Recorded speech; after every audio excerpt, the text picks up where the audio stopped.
चलिए आज एक बहुत ही इंपॉर्टेंट जियोपॉलिटिकल इशू का एनालिसिस करते हैं। ये मुद्दा है इंडिया और यूरोपियन यूनियन के बीच हुई एक हिस्टोरिक ट्रेड डील का।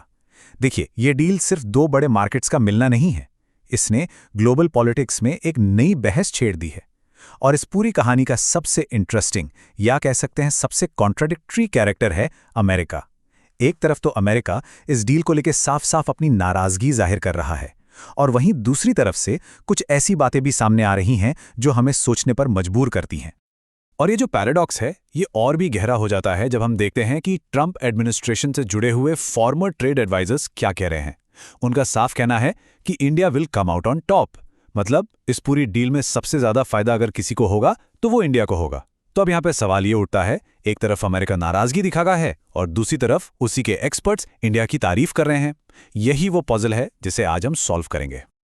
तो फिर सवाल ये है कि अगर अमेरिका को खुद लगता है कि इंडिया को फायदा हो रहा है तो फिर वो इस डील से इतना नाखुश क्यों है? आखिर इस नाराजगी की असली वजह क्या है? इसी पैराडॉक्स को, इसी विरोधाभास को आज हम लेयर बाय लेयर समझेंगे, क्योंकि ये सिर्फ एक ट्रेड डील नहीं है, ये बदलते हुए वर्ल्ड ऑर्डर का एक बहुत ही इंपॉर्टेंट सिग्नल है। अच्छा, तो आज के इस एनालिसिस में हम एक स्ट्रक्चर्ड तरीके से आगे बढ़ेंगे। हम समझेंगे कि अमेरिका की नाराजगी के आखिर असली कारण क्या है, यूरोप की ऐसी क्या मजबूरियां थीं जिसके चलते उसने ये डील की, और सबसे इंपॉर्टेंट, इंडिया इस डील से मैक्सिमम बेनिफिट कैसे ले रहा है। और हाँ, एग्जाम के पर्सपेक्टिव से भी, चाहे वो यूपीएससी प्रीलिम्स हो, मेंस हो या फिर एसएससी बीपीएससी की जनरल अवेयरनेस, इस टॉपिक से जुड़े कौन से की पॉइंट्स नोट करने हैं, हम उस पर भी डिटेल में बात करेंगे। तो चलिए शुरू करते हैं हमारे पहले सेक्शन से, इंडिया ईयू ट्रेड डील का बैकग्राउंड। देखिए, किसी भी जियोपॉलिटिकल इश्यू को समझने के लिए उसका कॉन्टेक्स्ट, उसकी हिस्ट्री समझना बहुत जरूरी होता है। तो पहले इस डील की फाउंडेशन को समझते हैं। तो सबसे पहले कॉन्सेप्चुअली अगर समझें कि ये फ्री ट्रेड अग्रीमेंट यानी एफटीए आखिर होता क्या है, बहुत सिंपल टर्म्स में इसको समझिए। मान लीजिए दो पड़ोसी हैं, अगर वो आपस में सामान खरीदने बेचने पर कोई एक्स्ट्रा चार्ज ना लगाएं तो नेचुरली उनके बीच ट्रेड बढ़ेगा। बस एफटीए भी कुछ ऐसा ही है, लेकिन कंट्रीज के लेवल पर। इसमें दो या ज्यादा देश आपस में ट्रेड करने के लिए रूल्स को आसान बनाते हैं, जैसे कि इंपोर्ट ड्यूटी या जिसे हम टैरिफ्स कहते हैं, उनको या तो कम कर देते हैं या बिल्कुल खत्म कर देते हैं। इससे होता यह है कि दोनों तरफ के बिजनेसेस को एक दूसरे के मार्केट में सामान बेचने में आसानी होती है और उनकी कंपेटिटिवनेस बढ़ जाती है। यहां पर समझने वाली बात यह है कि इंडिया और यूरोपियन यूनियन के बीच ये जो बातचीत है ये कोई नई नहीं है। इसकी शुरुआत 2000s के अर्ली ईयर्स में ही हो गई थी। लगभग 20 साल से ये टॉक्स ऑन एंड ऑफ चल रही थी, लेकिन बार बार रुक जाती थी। 2013 तक आते आते तो ये बातचीत लगभग ठप हो गई थी। लेकिन 2020 के बाद, खासकर कोविड पैंडेमिक और बदलते जियोपॉलिटिकल सिचुएशन के बाद, दुनिया के हालात ऐसे बदले कि इस रुकी हुई बातचीत को तेजी से आगे बढ़ाना दोनों साइड्स की जरूरत बन गया। तो सवाल यह है कि पहले यह बातचीत बार बार अटक क्यों जाती थी? देखिए, इसके कई मेन रीजंस थे। पहला था टैरिफ डिस्प्यूट्स। यूरोप चाहता था कि इंडिया अपनी गाड़ियां और वाइन पर लगने वाले भारी इंपोर्ट टैक्स को कम करे, ताकि उनकी कंपनियां इंडिया के बड़े मार्केट में आसानी से एंट्री ले सकें। दूसरा, a very important point, intellectual property rights यानी आईपीआर। ये एक बड़ा मुद्दा था। यूरोप अपनी फार्मा कंपनीज के लिए स्ट्रिक्ट रूल्स चाहता था, जबकि इंडिया अपनी सस्ती जेनेरिक मेडिसिन इंडस्ट्री को प्रोटेक्ट करना चाहता था। तीसरी बात, एग्रीकल्चर। यहां पर इंडिया की चिंता अपने किसानों और डेयरी इंडस्ट्री को लेकर थी कि यूरोप के सस्ते डेयरी प्रोडक्ट्स से इंडियन मार्केट को कैसे बचाया जाए। और आखिर में डेटा लोकलाइजेशन, यानी यूरोपियन कंपनीज का डेटा इंडिया में ही स्टोर करने की शर्त। इस पर भी दोनों में काफी डिफरेंसेस थे। तो इन्हीं सब वजहों से सालों तक कोई कंसेंसस नहीं बन पाया। अब इस पूरी स्टोरी में एंट्री होती है तीसरे बड़े प्लेयर की, यानी अमेरिका की। और अब हम देखेंगे कि कैसे अमेरिका की एक पॉलिसी ने पूरा गेम ही बदल दिया। डोनाल्ड ट्रंप के प्रेसिडेंट बनने के बाद अमेरिका की ट्रेड पॉलिसी में एक फंडामेंटल शिफ्ट आया, जिसे अमेरिका फर्स्ट पॉलिसी कहा गया। इसका बेसिक प्रिंसिपल था मल्टीलैटरलिज्म से हटना, यानी अमेरिका अब डब्ल्यूटीओ जैसे ग्लोबल इंस्टीट्यूशंस, जहां सभी देश मिलकर रूल्स बनाते हैं, उन पर ज्यादा भरोसा नहीं करेगा। इसके बजाय वो सीधे देशों के साथ 1-to-1 डील करेगा। स्ट्रैटेजी ये थी कि बायलैटरल प्रेशर बनाकर अपने इंटरेस्ट्स पूरे किए जाएं, भले ही इसके लिए अपने पुराने एलाइज से रिश्ते खराब क्यों ना हो जाए। और इसी अमेरिका फर्स्ट पॉलिसी के अंडर टैरिफ्स को एक इकोनॉमिक टूल की तरह नहीं, बल्कि एक जियोपॉलिटिकल वेपन की तरह यूज किया गया। स्टेप बाय स्टेप देखिए। पहले अमेरिका ने चाइना जैसे राइवल्स पर हेवी टैरिफ्स लगाए, लेकिन फिर उसने इंडिया जैसे पार्टनर्स पर भी स्टील और एल्यूमिनियम पर 25 से 50% तक टैरिफ्स बढ़ा दिए।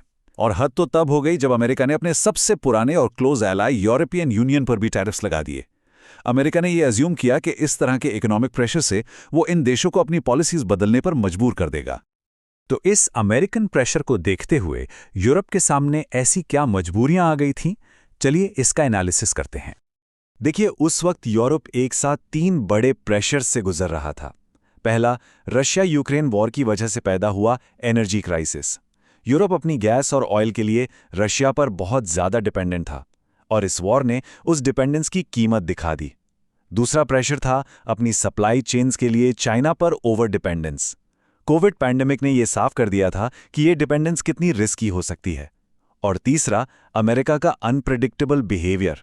इस अमेरिका फर्स्ट पॉलिसी ने यूरोप को यह सोचने पर मजबूर कर दिया कि क्या वो अब अमेरिका पर पहले की तरह रिलाय कर सकता है। तो इन तीनों प्रेशर्स के बीच यूरोप को एक ऐसे पार्टनर की तलाश थी जो रिलायबल हो, डेमोक्रेटिक हो, जिसके पास एक बहुत बड़ा मार्केट हो और लार्ज स्केल मैन्युफैक्चरिंग की कैपेसिटी हो। और इन सभी पैरामीटर्स पर इंडिया एक नेचुरल और आइडियल चॉइस के रूप में सामने आया।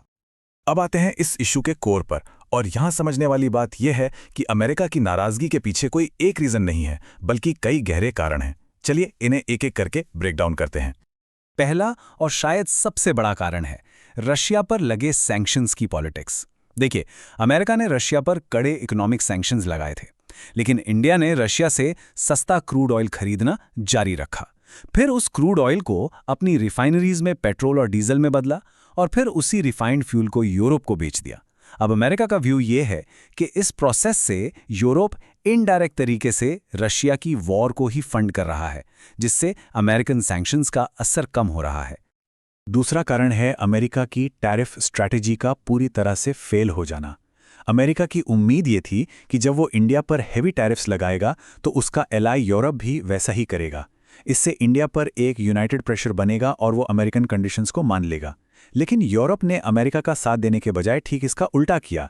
उसने इंडिया के साथ टैरिफ्स हटाने के लिए एक फ्री ट्रेड अग्रीमेंट पर काम शुरू कर दिया। इससे अमेरिका का प्रेशर बनाने का पूरा प्लान ही फेल हो गया। और तीसरा कारण है स्ट्रेटेजिक। ये डील दुनिया को एक साफ सिग्नल देती है कि अब बड़े ट्रेड ब्लॉक्स बनाने के लिए जरूरी नहीं है कि अमेरिकन लीडरशिप हो। ये सीधे सीधे US centric global trade order को एक चैलेंज है। एग्जाम पर्सपेक्टिव से देखें तो ये एक क्लासिक एग्जाम्पल है कि कैसे जियोपॉलिटिक्स और जियो इकोनॉमिक्स आपस में इंटरलिंक्ड होते हैं। तो इससे हम इस पैराडॉक्स के दूसरे साइड पर आते हैं कि आखिर नाराज होने के साथ साथ अमेरिका इंडिया की तारीफ भी क्यों कर रहा है। यहां पर एक बहुत इंपॉर्टेंट पॉइंट नोट करना जरूरी है। अमेरिका की ये जो तारीफ है, ये इमोशनल नहीं बल्कि पूरी तरह से स्ट्रेटेजिक है। देखिए, एक तरफ वो नाराज है क्योंकि उसकी रशिया सैंक्शंस और टैरिफ वाली स्ट्रैटेजी फेल हो गई। दूसरी तरफ वो तारीफ इसलिए कर रहा है क्योंकि वो इंडिया की बढ़ती हुई मार्केट पावर और स्मार्ट डिप्लोमेसी को एक्नॉलेज कर रहा है। ये एक तरह से इस बात को मानना है कि इंडिया ने नेगोशिएशन टेबल पर बहुत स्मार्टली प्ले किया है। और साथ ही ये एक प्रेशर टैक्टिक भी है कि अमेरिका को भी इंडिया के साथ अपनी डील जल्द से जल्द फाइनल कर लेनी चाहिए। अमेरिका अब ये एक्सेप्ट कर रहा है कि इंडिया ने अपनी स्ट्रेंथ्स का बहुत सही इस्तेमाल किया है, जैसे कि पहला, इंडिया का मैसिव कंज्यूमर मार्केट जिसे कोई भी इग्नोर नहीं कर सकता। दूसरा, उसकी लो कॉस्ट मैन्युफैक्चरिंग और सर्विसेज कैपेसिटी। तीसरा, उसकी जियोपॉलिटिकल न्यूट्रलिटी, यानी किसी एक पावर ब्लॉक का हिस्सा न बनने की पॉलिसी। और सबसे बढ़कर टाइमिंग। ये डील एक ऐसे परफेक्ट टाइम पर हुई है जब पूरी दुनिया चाइना +1 स्ट्रैटेजी पर काम कर रही है, यानी चाइना पर अपनी डिपेंडेंस कम करके सप्लाई चेन्स को डाइवर्सिफाई कर रही है। और इस वैक्यूम को भरने के लिए इंडिया एक सबसे स्ट्रांग कैंडिडेट के रूप में उभरा है। अच्छा, तो अब आते हैं सबसे ज़रूरी हिस्से पर। एग्जाम के नज़रिए से इस टॉपिक को एस्पिरेंट्स को कैसे अप्रोच करना चाहिए। देखिए, यूपीएससी एस्पिरेंट्स के लिए ये टॉपिक बहुत ज़्यादा इंपॉर्टेंट है। जीएस पेपर 2 में इंटरनेशनल रिलेशंस और बायलैटरल ग्रुपिंग्स के अंडर इससे सीधा सवाल बन सकता है, और जीएस पेपर 3 में इंडियन इकोनॉमी, इंटरनेशनल ट्रेड और सप्लाई चेन्स जैसे टॉपिक्स के लिए ये एक परफेक्ट केस स्टडी है। बाकी सभी एग्जाम्स के लिए भी, चाहे वो ऑब्जेक्टिव हों या सब्जेक्टिव, कुछ कीवर्ड्स नोट करना बहुत ज़रूरी है, जैसे free trade agreement, FTA, tariffs, economic sanctions, supply chain diversification, geopolitical realignment और मल्टीपोलर वर्ल्ड ऑर्डर। इस लास्ट टर्म को समझ लीजिए। मल्टीपोलर वर्ल्ड ऑर्डर का मतलब है एक ऐसी दुनिया जहां पावर किसी एक या दो देशों के हाथ में ना होकर कई अलग अलग सेंटर्स ऑफ पावर के बीच बटी हो। इन कीवर्ड्स का इस्तेमाल आपके आंसर्स को और इम्पैक्टफुल बनाता है। और आंसर राइटिंग के लिए एक टिप। आंसर लिखते वक्त एक स्ट्रॉन्ग अप्रोच ये होती है कि आप इंट्रोडक्शन में इस करंट इंडिया ईयू डील के एग्जाम्पल से शुरुआत करें और कंक्लूजन में इंडिया के इस बदलते हुए रोल को हाईलाइट करें कि कैसे इंडिया अब एक रूल फॉलोअर से रूल शेपर बन रहा है। तो चलिए अब इस पूरे डिस्कशन को कंक्लूड करते हैं और इसके की टेकअवेज को समराइज करते हैं। इस पूरी चर्चा से 3 बातें साफ निकल कर आती हैं। पहली, ये डील एंटी अमेरिका नहीं है, ये प्रो इंडिया है। दूसरी, दुनिया अब एक मल्टीपोलर ट्रेड ऑर्डर की तरफ बढ़ रही है। और तीसरी, इंडिया अपनी इकोनॉमिक स्ट्रेंथ को डिप्लोमैटिक एडवांटेज के लिए बहुत सक्सेसफुली लेवरेज कर रहा है। और आखिर में, इंडिया ईयू ट्रेड डील सिर्फ एक बिजनेस एग्रीमेंट नहीं है, ये इस बात का प्रतीक है कि इंडिया का ग्लोबल रोल अब बदल रहा है।